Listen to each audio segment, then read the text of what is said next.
ఈ రాష్ట్రంలో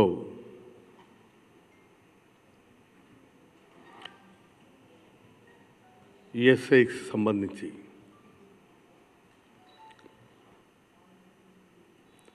మెడిసిన్స్ కొనుగోలులో అవకతవకలు జరిగాయని, స్కామ్ జరిగినటువంటి దాని మీదను ఏసీబీ అధికారులకు లభ్యమైనటువంటి ఆధారాలతో గౌరవ శాసనసభ్యులు కింజరాపు అచ్చెన్నాయుడు గారు, టెక్కలి శాసనసభ్యులు అరెస్ట్ చేయటం జరిగింది.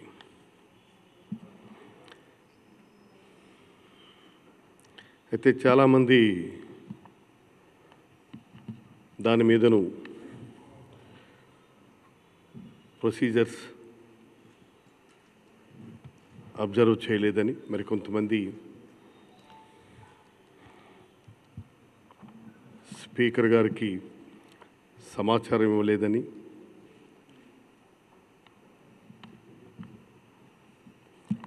నిన్న ఈరోజు కొన్ని వార్తలు వచ్చిన మీదట ఈ మీడియా ముందు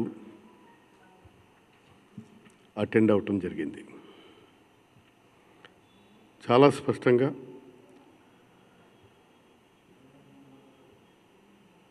మొట్టమొదట message, during the course of investigation on 12/6/2020 at about 7:20 hours at Nimmada village, Kotabommali Mandal, Srikakulam district, Sri Kinjarapu Achennayidu, Honorable MLA, Tekkali Assembly Constituency and ex-Minister for Labour and Employment, was arrested in a case crime number 4 by RCO CIU ACB/2020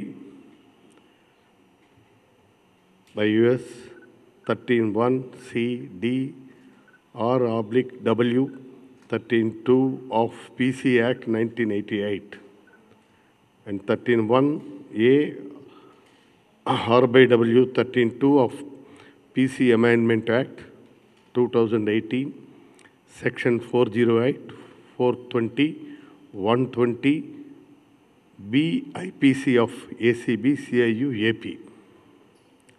ఈ sections కింద వాళ్ళు case పెట్టడం జరిగింది. Vijayawada in ESI IMS scam case. Honourable MLA is being produced before the honourable special court of SPE and ACB cases Vijayawada. This is for favour of kind information. Details follows. ఇది మొట్టమొదట DD ACB నుంచి నాకు వచ్చినటువంటి communication. ఇక రెండవది presence department నుంచి వచ్చింది. That is also presence department, district jail Vijayawada, remand prisoner 1573 Kinjarapu Atchannaidu, son of Dalinaidu, age 50 years in crime number 04 by RCO CIU ACB Vijayawada 2020 of Anti-Corruption Bureau CIU Vijayawada, sent to GGH Guntur through AR escort party Vijayawada for medical treatment as per the honorable court orders. Information submitted regarding. ఇది రెండోది jail department నుంచి వచ్చింది.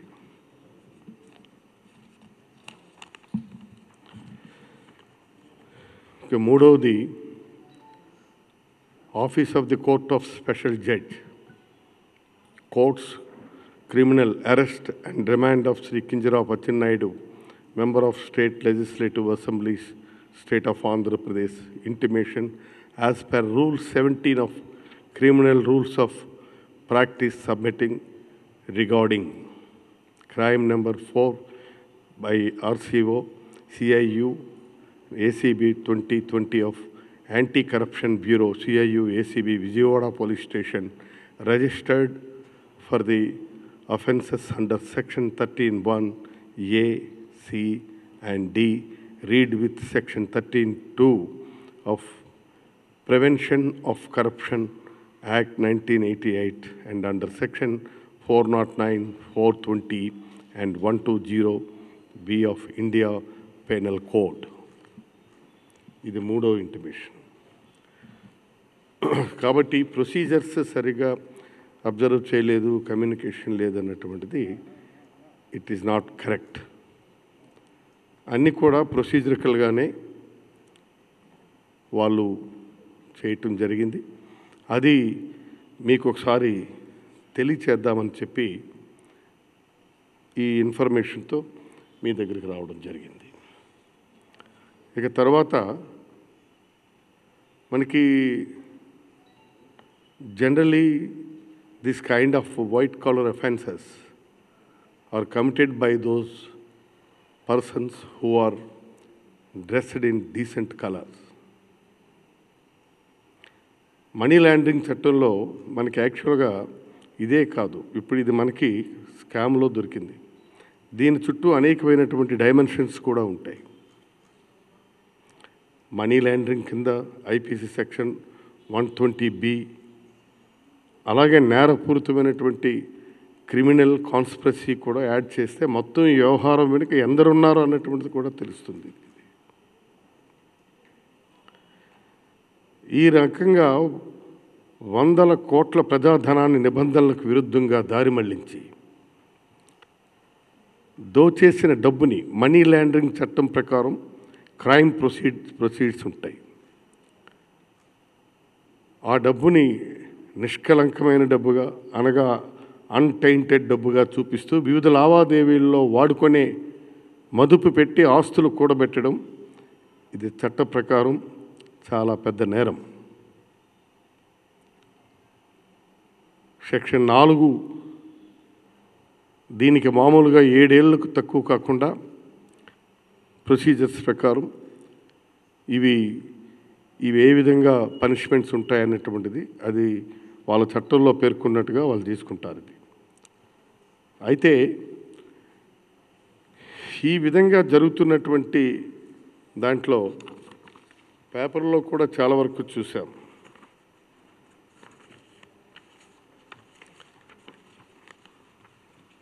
మాజీ ముఖ్యమంత్రి చంద్రబాబు నాయుడు గారు మాట్లాడుతూ, is a senior most leader in the state,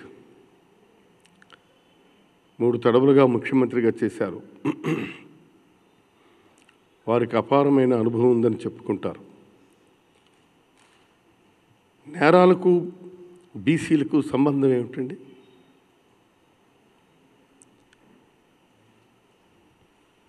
Atchannaidu BC అయితే నేరాన్ని వదిలేద్దామా? Shall we leave this case? వదిలేద్దామా? ఇది బీసీలందరికీ చంద్రబాబు నాయుడు గారు ఆపాదించడం నేను చాలా బాధపడుతున్నాను. It's a crime. ఇది ఒక నేరం. ఈ క్రైమ్కి ఎవరు అతీతులు కాదు, బీసీలు కాదు, ఓసీలు కాదు, ఎవరు అతీతులు కాదు. ఇప్పుడు దీనివల్ల బీసీలని చెప్పి 10 సార్లు మాట్లాడుతూ ఈ నేరాన్ని బీసీలని చూపిస్తూ ఒక విధంగా బీసీలను అవమానిస్తున్నారు.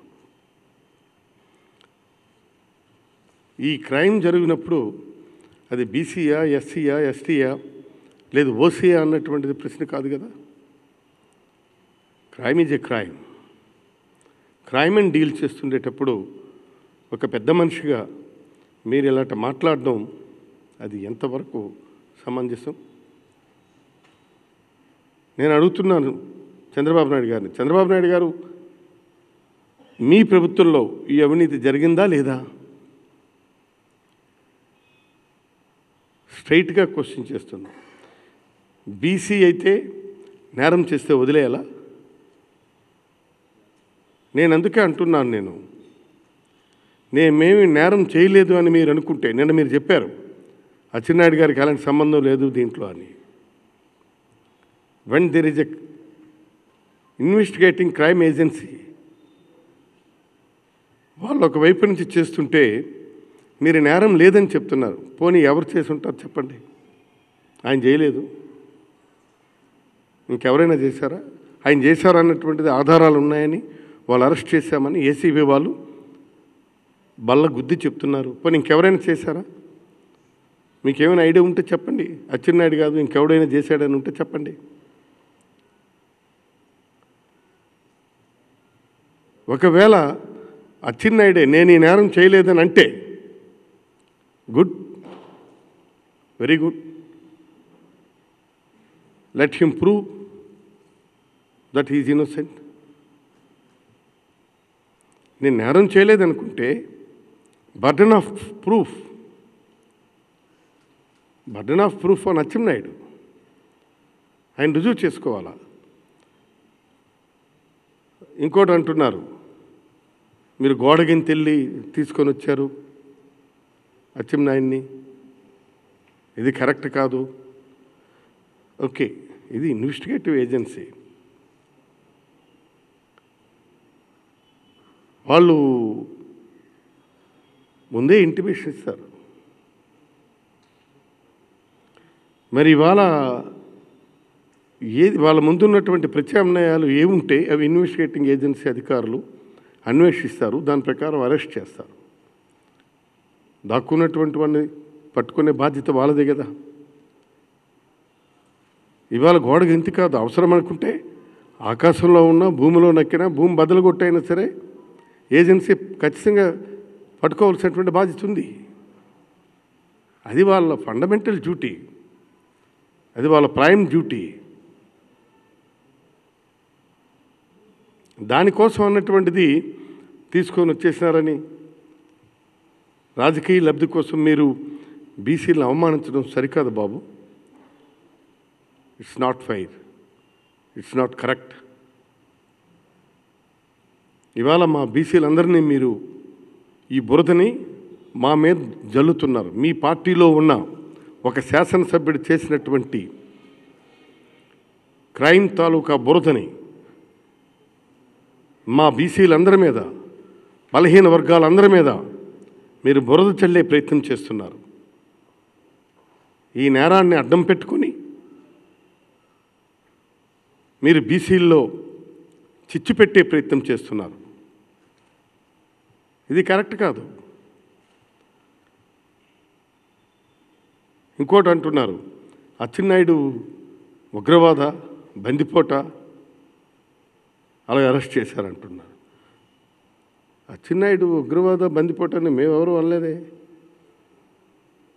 క్రైమ్ ఏజెన్సీ ఏసీబీ వాళ్ళు తీసుకొని ఆధారాలు ఉన్నాయని చెప్పి, ఇందులో ప్రైమా ఫైసీ ఉందని చెప్పి అరెస్ట్ చేశారు. సరే, అచ్చెన్నాయుడు ఉగ్రవాదో లేదు బందిపోటో మీరే చెప్పాలా? మీ క్యాబినెట్లోనే పనిచేశారు కదా, మాకంటే మీరు చెప్తే బాగుంటుంది. తర్వాత గాంధీ విగ్రహాల దగ్గర, అంబేద్కర్ విగ్రహాల దగ్గర ధర్నాలు సత్యాగ్రహాలు చేస్తున్నారు. ఏంటండి అన్యాయం? నాకు అర్థం కాదు. మీరు ఇవాళ ఒక నేరస్తుడిని తీసుకొని ఏమైనా స్వాతంత్రోద్యమంలో అసువులు బాసినటువంటి కుటుంబం ఇదంటే తీసుకొని వెళ్ళారు, నేరం చేశారు, తీసుకొని వెళ్ళారు. ఒక స్వాతంత్ర సమరంలో పాల్గొన్న స్వాతంత్ర సమరయోధుడా, లేదు కార్గిల్ వార్లో పార్టిసిపేట్ చేసినటువంటి వీరయోధుడా, లేదు కరోనా కోసం పోరాడిన యోధుడా? ఏమని గాంధీ విగ్రహాల దగ్గర అంబేద్కర్ విగ్రహాల దగ్గర ఈ ధర్నాలు చేసి ప్రొటెస్ట్ యాజిటేషన్ కార్యక్రమాలు ఏంటిది? ఎక్కడికి మీరు తీసుకెళ్తున్నారు? నేరాలను నేరాలుగా ఉన్నప్పుడు ఖండించాలి.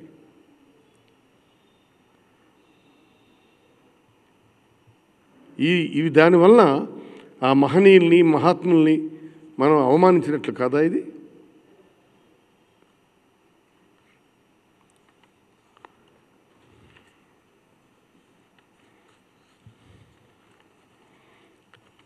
మీరు ఇప్పుడు బీసీల కోసం మాట్లాడుతున్నారు. ఇది బీసీలకి ఎస్సీస్కి ఎస్టీస్కు బలహీన వర్గాలందరినీ కూడా మీరు అవమానపరచడమే. మీ పార్టీలో ఉన్న ఒక శాసనసభ్యుడు నేరం చేస్తే ఆ నేరాన్ని మేమెందుకండి బలవ్వాలి? ఆ నేరం వీళ్ళెందుకు పులుముకోవాలి? ఆ నేరంతో వాళ్ళకి అఫిలియేషన్ చేయడం ఏంటండి? నేరస్తుడు నేరం ఆ లైన్లో చూడండి.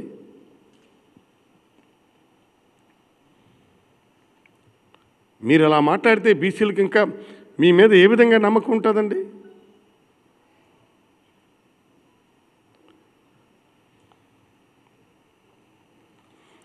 కాబట్టి ఇలాంటివి సరైనటువంటి పద్ధతి కాదు ఇది. వీటిల్ని బాధ్యత కలిగినటువంటి వ్యక్తులు మనం ఖండించాలి. ఖండించకుండా మనం ఈ విధంగా చేయడం మూలంగా అది తప్పు కదా. రెండోది, ఇప్పుడు రేపు ఉదయం ఈ కేసులో పర్ఫెక్ట్గా డీల్ చేస్తే మనీ లాండరింగ్ కూడా అట్రాక్ట్ అవుతుంది, అలాగే మనీ లేయరింగ్ కూడా అట్రాక్ట్ అవుతుంది. మనీ లాండరింగ్ చట్టంలో సెక్షన్ 3 and 4 కూడా యాడ్ చేయాల్సి ఈ కేసుకు సంబంధించి. మనీ లేయరింగ్ అంటే అందులో వచ్చినటువంటి డబ్బుని ఎవరెవరి ఖాతాల్లో వేశాం, ఇవన్నీ కూడా చూడవలసి వస్తుంది. ఇది ఈ చట్టానికే మనీ లాండరింగ్ చట్టం అనుబంధంగా ఉన్నటువంటి 2వ పేరా పార్ట్ 2లో పేర్కొన్న ఆర్థిక నేరాలకు ఏకంగా 10 ఏళ్ళు తక్కువ లేకుండా జైలు శిక్ష ఉంటుంది. ఇది నేను ఎందుకు ఇవన్నీ చెప్తున్నానంటే, ఇంత పెద్ద నేరాన్ని డిటెక్ట్ చేస్తుండేటప్పుడు మనం వాళ్ళని ఈ బీసీలని తర్వాత ఎత్తుకొచ్చారని, కిడ్నాప్ చేశారని ఈ విధమైనటువంటి ఆరోపణలు చేయడం సరైనటువంటిది కాదు. ఇది దీనికి సంబంధించి నాకు వచ్చినటువంటి సమాచారంలో వీళ్ళతో జతకట్టిన కొందరు టెక్కలి అక్రమ గ్రానైట్ మైనింగ్ లీజుదారులు, పాలిషింగ్ యూనిట్ల వాళ్ళు కూడా వీళ్ళ బ్లాక్ మనీ వైట్ చేయడంలో తోడ్పడ్డారన్నటువంటి ఆరోపణలు కూడా ఉన్నాయి. ఆ లైన్లో కూడా వాళ్ళు ఎంక్వైరీ చేస్తున్నారు. Of course that all should come to the facts. తర్వాత దీని మీదను మరొకసారి డిస్కస్ చేసుకోవచ్చు. కానీ నేనేమంటున్నానంటే, ప్రొసీజర్స్ ప్రకారమే అరెస్ట్ చేశారు, అరెస్ట్లో నాకు ముందుగానే ఇంటిమేషన్ పంపించారు అంటే, ఇప్పుడు మీరు అరెస్ట్ చేసే ముందు చెప్పాలి కదండి. అరెస్ట్ చేసే ముందు అభ్యర్థి దొరుకుతాడో లేదో తెలియదు కదా. ఇప్పుడు మనం ధర్నాలు చేస్తుంటాం, ధర్నాల్లో అరెస్ట్ చేసిన తర్వాత ఇన్ఫర్మేషన్ వస్తుంది. ఇప్పుడు కూడా అరెస్ట్ చేసిన తర్వాత మాకు ఇన్ఫర్మేషన్ పంపించారు, వెరీ మచ్ ఇన్ టైం. అందుకు దీన్ని మీకు క్లారిఫికేషన్ ఇవ్వాలనేటువంటి ఉద్దేశంతో ఇక్కడ ఈరోజు మన పాత్రికేయ మిత్రులకు, మీడియా సోదరులకు తెలియజేయాలని మీ దగ్గరికి రావడం జరిగింది.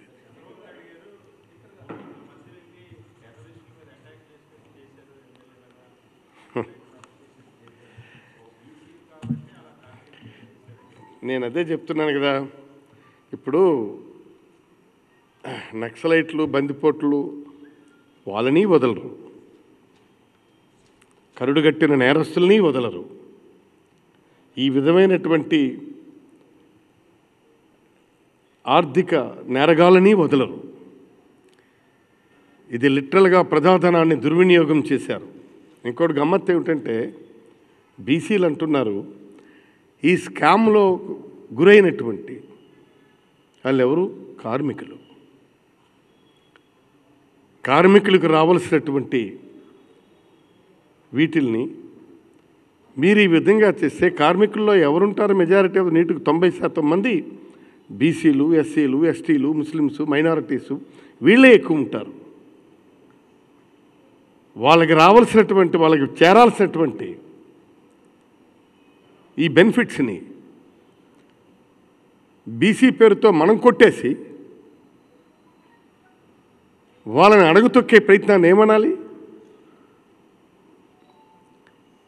వాళ్ళకి చేరాల్సినయే కదా. కార్మికుల్లో మెజారిటీ ఆఫ్ ది పర్సన్స్ ఎవరు? బీసీలు, ఎస్సీలు, ఎస్టీలు, మైనారిటీసు, క్రిస్టియన్సు, అణగారిన వర్గాలు, అట్టడుగు వర్గాలు వీళ్ళే కదా ఎక్కువగా. మరి వాళ్ళకి చెందాల్సినటువంటివి మనం ఈ విధంగా కొట్టేయటం మూలంగా ఏమంటారు? దీన్ని ఎలా బీసీ అని పెంచుకుంటారు? ఇది కరెక్ట్ కాదు. ఇది చంద్రబాబు నాయుడు గారు చెప్తున్నారు, వీళ్ళు ఒక వీళ్ళ మాదిరిగా, బందిపోట్ల మాదిరిగా, నక్సలైట్ తీవ్రవాదుల మాదిరిగా మీరు అరెస్ట్ చేశారు, కిడ్నాప్ చేశారు అంటున్నారు. వాళ్ళని వదలరు. ఇది ఈ విధమైనటువంటి క్రైమ్తో రిలేషన్ ఉన్నటువంటి వాళ్ళని వదలరు. వాళ్ళ డ్యూటీ వాళ్ళు చేస్తున్నారు. ఏసీబీ కానీ, సిబిఐ కానీ, ఎవరైనా కానీ, సిఐడి కానీ, ఇవన్నీ ఎంక్వైరీ ఏజెన్సీస్. కాన్స్టిట్యూషనల్గా ఏర్పాటైనటువంటి ఎంక్వైరీ ఏజెన్సీస్, విచారణా సంస్థలు. ఈ విచారణా సంస్థలు వాళ్ళ ముందున్నటువంటి అన్ని ప్రత్యామ్నాయాలని వినియోగిస్తారు. ఇవాళ వాళ్ళు అరెస్ట్కి వెళ్ళేటప్పుడు సహజంగా వాలంటరీగా ఏంటి మీరు ఇలా వచ్చారు, రండి అంటే మిమ్మల్ని అరెస్ట్ చేస్తుంటే మంచిది, ఏ విషయం చెప్పండి, చెప్పిన తర్వాత మంచిదంటే పదండి అనాలి. మరి మనం తలుపులు వేసుకుని కూర్చుంటే గోడలైనా గెంతుతారు, మేడలైనా గెంతుతారు, మిద్దెలైనా గెంతుతారు. అది వాళ్ళ డ్యూటీ. వాళ్ళు వెళ్ళి క్యాచ్ చేయాలి, పట్టుకోవాలా. అంతే తప్ప దాన్ని ఈ విధంగా అనుకుంటే ఎట్లా? వస్తాయి. వాళ్ళు విచారణ చేస్తున్నారు, లెట్ ఇట్ కమ్ అవుట్. ఆ ఫ్యాక్ట్స్ కూడా వస్తాయి. Please one. అవును.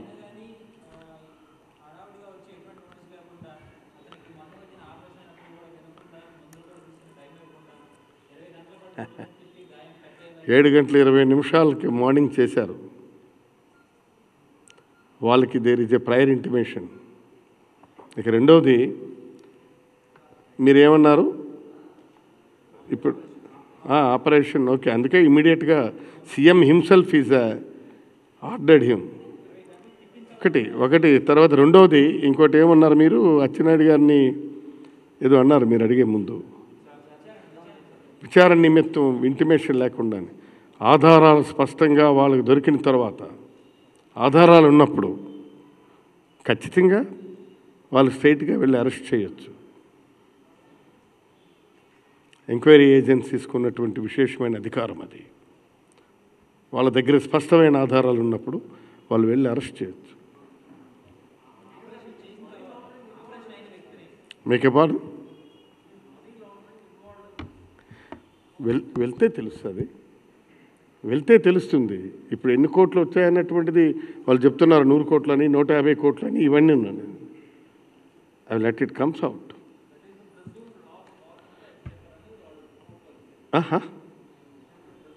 Maybe presumed or right.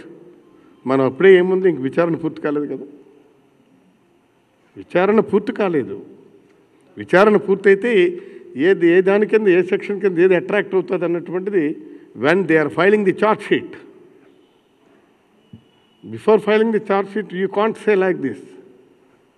వాళ్ళు చార్జ్ షీట్ ఫైల్ చేసినప్పుడు కదా ఇవన్నీ ఏ సెక్షన్స్ కింద, దీని కింద ఇది కేసు అట్రాక్ట్ అవుతుంది అన్నటువంటిది ఫైలింగ్ ఆఫ్ చార్జ్ షీట్లో ఇవన్నీ వస్తాయి.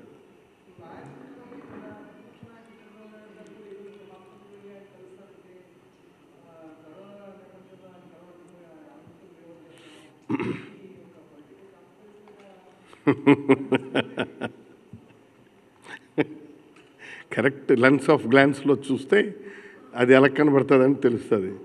మనం ఒక ప్రీఆక్యుపైడ్ మైండ్తో చూస్తే అట్లాగే కనిపిస్తుంది.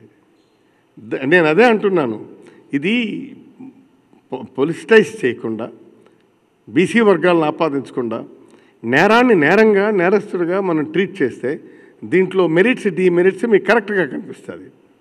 లేనప్పుడు ఏమిటంటే ఎట్లాగైనా మనం అనుకోవచ్చు, దాంతో ఏముంది, నో ప్రాబ్లం, అబ్సల్యూట్లీ ఏదైనా చెప్పుకోవచ్చు. కాకపోతే whether it is a fact are not, that is $1,000 of question. ఏమంటారు?